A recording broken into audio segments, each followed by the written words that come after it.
So I honestly wasn't even planning on making a video tonight, but that goddamn Dean Ambrose. I just had to make a video because, as you guys know, one of my big sayings is criticize when necessary, but give credit where credit is due. And I've been throwing darts at his ass for months now.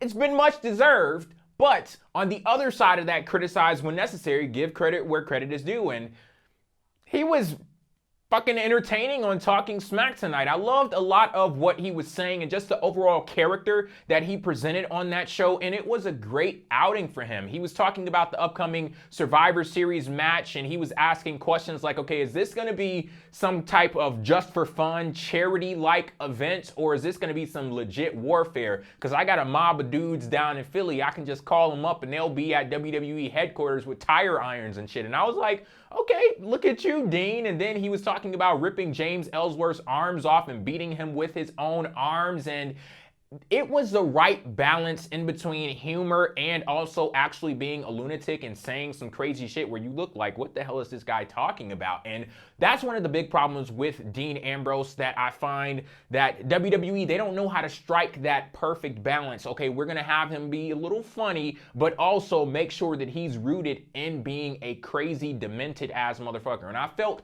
that they struck that balance on Talking Smack tonight. And he also went on to talk about all of the advantages that AJ has from a talent and skill set standpoint in the ring, and how all of that is going to go out of the window when AJ has to go into Dean Ambrose's playground, and when he has to go into an element that Dean Ambrose is comfortable in with the TLC match. So great stuff. And yeah, there will be in a TLC match at the TLC pay-per-view for the WWE World Championship. Great stuff there. Elsewhere, we also had a promo with Alexa Bliss and Carmella, and I gotta give props to those two as well. This was the first promo that Carmella has cut on the main roster where I did not want to jump out of a fucking window, because it's something about her when she speaks that really annoys me. She kind of has like a little bit of a grating voice, and just her overall act is a bit immature. But I don't know what it is about what she was saying and the purpose that she went out to the ring with, but you know, maybe it was a combination of her just improving her delivery, sounding a bit more mature on the mic, and also the content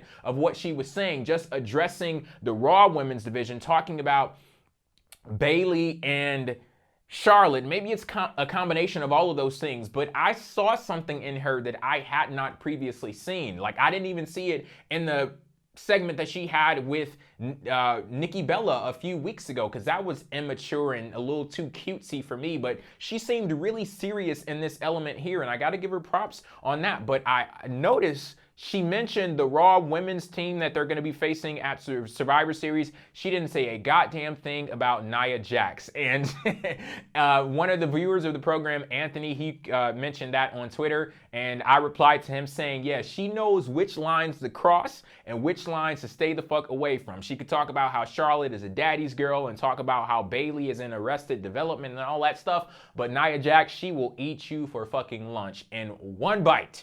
You don't want none of that. What's that? They don't want none. Carmella don't want none of Nia Jax. And over on the side of Alexa Bliss, I know that Becky Lynch going out on an injury and having some time away from the ring, it's an unfortunate situation, but I do believe that the team over on SmackDown made the best of a very unfortunate situation. I talked so much about how I didn't really feel anything for Alexa Bliss going into her match with Becky Lynch. I wanted to find out more about her as a character. They needed to flesh her out a little bit more, and when you took Becky Lynch off screen, they actually gave Alexa Bliss that opportunity, and they put her, you know, in the friggin' spotlight when she had that surprise match with Naomi at Backlash, and then or was it No Mercy? Yeah, it was No Mercy. So she ended up losing that match, and it's a weird thing that they were able to accomplish when they did that, because it's like you gave Naomi a bump.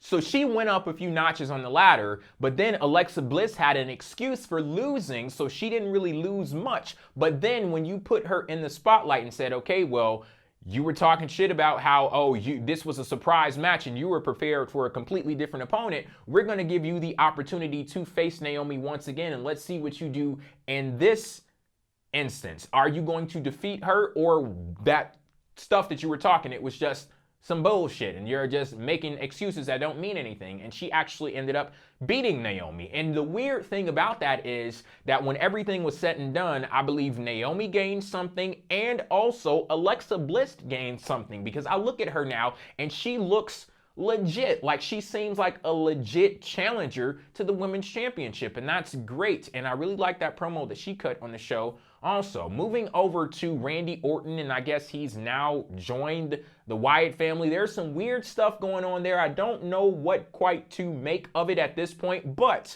I do know that previously I didn't give a fuck about this feud. Now I give at the very least one fuck for Bray Wyatt and Randy Orton, and I'm at the very least interested to see what happens from this step going forward. I would love to see Bray Wyatt realize the coup that he just had with bringing a soldier like Randy Orton to your side of the battlefield. We got to give Bray Wyatt some important shit to do, because there's only so much that you can do when you have Randy Orton on your side and you keep beating up on Kane. There ain't nothing there for you. We got to have in Bray Wyatt's mindset, like, holy shit, I got Randy Orton, a 12-time world champion, on my side right now. It's time to do some real damage. And let's see what Bray Wyatt can do with a soldier like Randy Orton, like I said, on his side of the battlefield. But speaking of Randy Orton and, you know, this warfare and on the battlefield, you got to warn you, Bray, the last time Randy Orton was in a situation like this, his ass went AWOL. So I don't know about that. I don't know if you should trust him that much, but I guess we'll see what happens. But I'm starting to really get into what they're doing right now. It came completely out of nowhere, like a freaking RKO, and I think it's cool that they shook things up in this way.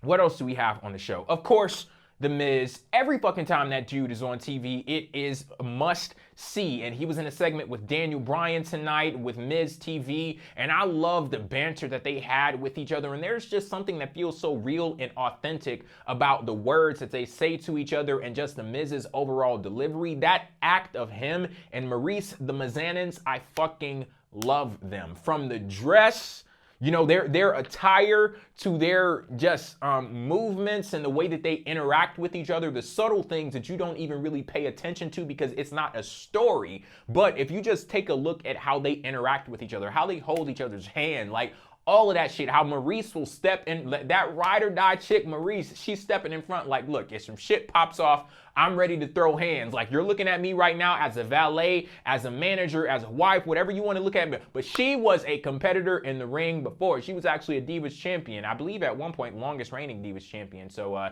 yeah, that's long gone from that fucking point. But you get what I'm saying. If it comes time to throw down, she doesn't have a problem with doing that at all, and I think she's proven it at this point. But yeah, I fucking love the Mizanins. And Dolph Ziggler, even he, after his very short match with Kurt Hawkins, he cut a great promo, and he issued an open challenge to anybody from Monday Night Raw for the Intercontinental Championship. Now, with that, it's interesting that they're going with the whole SmackDown versus Raw thing on the overall card for Survivor Series. I know that The Miz, of course, he was pissed off by that. And, you know, I'm really liking how this story is playing out now.